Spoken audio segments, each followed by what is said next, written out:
मेरी तरह अगर आप भी अपने बालों को काला, लंबा, घना करना चाहते हैं तो एक बार इस तेल को घर पे बनाइए और अपने बालों में लगाइए। फिर देखिए जो मैजिक आपके बालों के साथ होगा ना, उसको आप देखते रह जाएंगे। इसके लिए चाहिए हमें सरसों का तेल, बिल्कुल प्योर हो आपके पास तो उससे अच्छा कुछ भी नहीं है। फिर हमें 8 से 10 करी पत्ते तोड़ लेने, बिल्कुल फ्रेश होने चाहिए, उनको अच्छे से धुल लेना है। और जो आपका करी पत्ता है, अगर आपको फ्रेश नहीं मिल पा रहा है तो आप उसको ऑनलाइन या मार्केट से भी परचेज कर सकते हैं। करी लीफ के अंदर विटामिन बी, सी, एंटीऑक्सीडेंट के साथ साथ बीटा कैरोटीन पाया जाता है, जो कि हमारे बालों को बहुत अच्छे तरीके से लंबा करता है।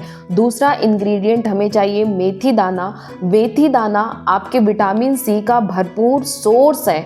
ये आपके पतले बालों को मोटा करता है और साथ ही साथ उसमें चमक लाता है। और बालों को जड़ से मोटा करने के लिए, मजबूत करने के लिए इसमें विटामिन ए, के, folic acid, iron, potassium, calcium, protein, ये सब पाए जाते हैं जो आपके बालों को जड़ से मजबूत करते हैं ताकि वो टूटे ना। मोटे करने के साथ साथ ये आपके बालों को जड़ से भी मजबूत करता है। फिर तीसरा हमें यहाँ पे ले लेना है प्याज। प्याज में सल्फर प्रचुर मात्रा में पाया जाता है जो कि हमारे बालों को घना करता है, लंबा करता है। अगर बहुत ज़्यादा हेयर फॉल हो रहे हैं तो उसे भी ये प्रिवेंट करता है, आपके बालों को झड़ने नहीं देता है। अगर आपके बाल ग्रे हो गए हैं तो उन्हें भी प्रिवेंट करता है। प्याज में इतने गुण पाए जाते हैं जो आपके बालों के लिए लाभकारी हैं।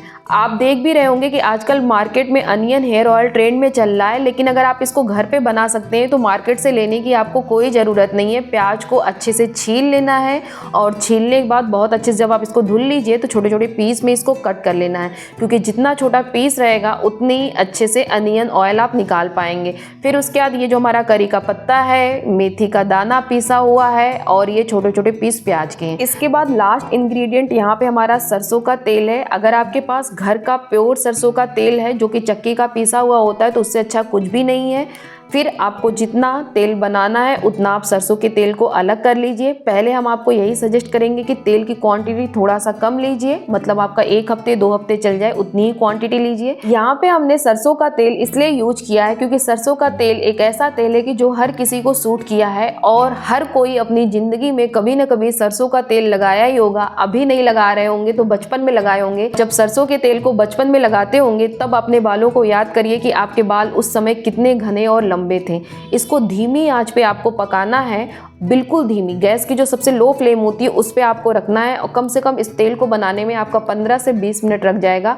जब आप इसको पकाएंगे तो आप ये देखेंगे सारी चीज़ें कलर अपना चेंज कर रही हैं और सबकी गुडनेस इस तेल में मिल जाएगी, चाहे वो मेथी के दाने की हो, करी पत्ते की हो या फिर प्याज की हो। क्योंकि हम एक ऐसा तेल बना रहे हैं जो हमारे बालों के लिए बिल्कुल गुणकारी हो, जादुई हो, जो इस समय हमारे बालों को चाहिए कि हमारे बाल कम झड़े, हमारे बाल लंबे हों, अगर हमारे बाल पतले हों तो वो मोटे हो जाएं। वो ऐसे तेल हैं। आप 15 से 20 मिनट इनको पकाइए बहुत धीरे धीरे, तो आप देखेंगे कि सबके कलर चेंज होना शुरू हो गए हैं। आप देखिए कुछ इस तरह से आपको नजर आएगा। जब ऐसा लगने लगे तो आपको तेल को लगातार चलाना है, क्योंकि अगर आप जरा सा भी चुके तो ये तेल बिल्कुल काला हो जाएगा। आप लगातार इसको चलाएंगे। जब आपको लगेगा कि सारी चीज़ें अच्छी तरीके से पक गई हैं तो गैस को बंद करने से पहले आप एक काम करिएगा कि ये सारे जो इंग्रेडिएंट हमारे इसमें पक चुके हैं उनको एक किनारे कर लीजिएगा, क्योंकि इसमें भी थोड़े बहुत ये तेल रहते हैं जो कि बाद में निकालना हमारे लिए इम्पॉसिबल होता है। तो इनको एक साइड कर दीजिए, फिर गैस को बंद कर दीजिए। 10 से 15 मिनट छोड़ दीजिए ना, तो इसमें भी जो भी तेल होंगे वो सब कढ़ाई में आ जाएंगे। और कढ़ाई में जब ये पूरी तरह से आ जाए, कढ़ाई आपकी ठंडी हो जाए, तो इनको आप छान लीजिए। छानने के लिए आप किसी भी चीज़ का इस्तेमाल कर सकते हैं, चाहे तो आप मेरी तरह छन्नी का इस्तेमाल कर सकते हैं, या फिर आपके पास छन्नी नहीं है, मतलब आप चाय वो छानते हैं वो बहुत ज़्यादा काली हो गई है या उसमें चाय पत्ती जमी हुई, तो प्लीज़ उसको मत यूज़ करिए। इससे बेटर होगा कि आप कॉटन का कपड़ा लीजिए, उससे छान लीजिए, क्योंकि ये तेल आप अपने बालों में लगाने वाले हैं। तो जरा भी ये तेल में कहीं से गंदगी आई ना तो फिर उसकी गुडनेस उतनी आपके बालों को नहीं मिल पाएगी। तो कोशिश करिए कि बिल्कुल कोई चीज़ फ्रेश हो, उस चीज़ों से उसको छानिए। फिर अभी भी ये जो पत्ता है ना, मतलब पत्ते के साथ साथ ये जो प्याज वगैरह हैं, इनको आप छन्नी में इस तरह से डाल के प्रेस कर दीजिए, तो थोड़े बहुत जो भी ऑयल होंगे वो आपके आ जाएंगे। क्योंकि इतनी मेहनत से यार इस तेल को हम बनाए हैं, तो ऐसे कैसे बेकार होने देंगे। इसके जितने भी तेल होंगे सब अलग कर लेंगे जितना कर सकते हैं। थोड़ा बहुत तो पत्ते और प्याज में तो रहेगा ही रहेगा, लेकिन हमारी पूरी कोशिश है कि जितना हम इसको अलग कर पाएँ उतना करें, क्योंकि बार बार कोई ये तेल थोड़ी न बनाएगा। 2 हफ्ते में या महीने में बनाना पड़ता है हमको ये तेल को। मान लो हमें लगाना है तो हम इतना बना लेते तो हमारा 1 महीना आराम से चल जाता है।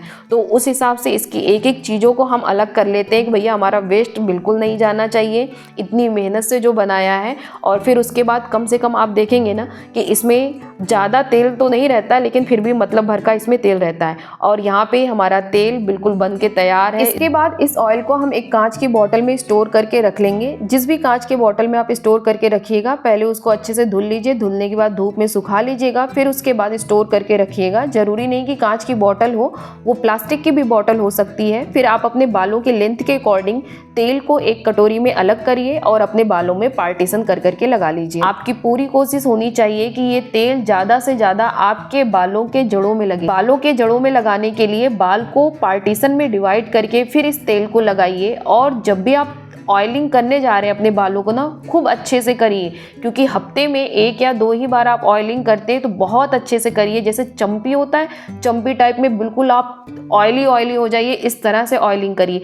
हर एक पार्ट को डिवाइड करके आपकी पूरी कोशिश होनी चाहिए कि बाल के हर एक जड़ में ये तेल पहुंच जाए, ताकि आपके बालों का हर एक जड़ मजबूत हो, वहाँ से घना हो, मोटा हो, और वहीं से आपके बाल काले निकलने शुरू होते हैं। क्योंकि ये तेल अगर आपके बाल ग्रे हो रहे हो तो उसको वहीं पे वो प्रिवेंट कर देता है, स्टॉप कर देता है। प्लस जो नए बाल निकल रहे हैं उनको ये काला करता है, उनको ग्रे फिर से नहीं होने देता है। और इस तेल से हेयर फॉल भी बहुत कम होते हैं। अक्सर आप तेल लगाते हैं ना तो उस समय भी बहुत ज़्यादा बाल झड़ रहे होते हैं, लेकिन इस तेल के साथ ऐसा नहीं है। इस तेल को अगर आप लगाएंगे तब भी आपके बाल बहुत कम झड़ेंगे। जब तेल को अच्छे से लगा लीजिए तो विटामिन ई के कैप्सूल लीजिए, कम से कम 2 कैप्सूल। और जहाँ जहाँ पे भी आपको लग रहा है कि आपके बाल वहाँ से ज़्यादा झड़ चुके हैं, वहाँ पे इस विटामिन ई कैप्सूल के अंदर का जो ऑयल होता है उसको लगा लीजिए। क्योंकि विटामिन ई के कैप्सूल का जो ऑयल है वो आपके बालों की रीग्रोथ कराने में हेल्प करता है। बाल जहाँ से झड़ चुके होते हैं वहाँ से उनको दोबारा उगाने में वो मदद करता है। तो ज़्यादातर हम जहाँ से मांग निकालते हैं हमारे बाल वहाँ पे ज़्यादा ऐसे लगते हैं कि वहाँ पे नहीं है, तो उस पार्ट में ज़रूर लगाइएगा। विटामिन ई के कैप्सूल जब भी आप बालों में लगा रहे हो तो जिस जगह पे आप लगा रहे हो वहाँ पे लगाने के बाद उसको अच्छे से रब कर दीजिए, ताकि वो अच्छे से एब्जॉर्ब हो जाए। क्योंकि ये थोड़ा थिक होता है तो इतनी जल्दी वो एब्जॉर्ब नहीं हो पाता। जितने अच्छे से वो एब्जॉर्ब होगा उतनी ही अच्छे से आपकी बालों की रीग्रोथ कराएगा। फिर इसके बाद आपको जहाँ जहाँ पे भी लग रहा है कि हमारे बाल कम है वहाँ पे आप उसको लगाइए और 1 से 2 घंटे तक छोड़ दीजिए। 1 से 2 घंटे छोड़ने के बाद बालों को आप वॉश कर लीजिए। फिर उसका रिजल्ट देखिए मेरे बालों का आपके सामने है। आपके बाल सिल्की लगेंगे, घने होंगे, शाइनी होंगे, काले होंगे।